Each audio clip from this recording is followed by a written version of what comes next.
وجعلنا الليل والنهار آيتين فمحونا آية الليل وجعلنا آية النهار مبصرة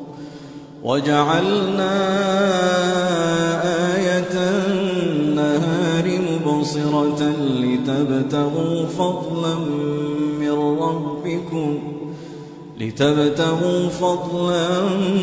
من ربكم ولتعلموا عدد السنين والحساب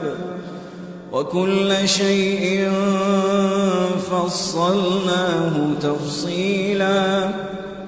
وكل إنسان ألزمناه طائره في عنقه ونخرج له يوم القيامة كتابا يلقاه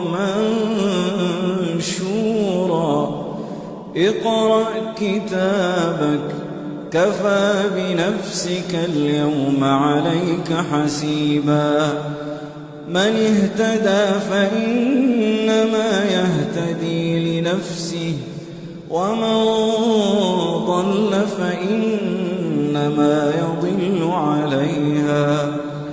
ولا تزر وازرة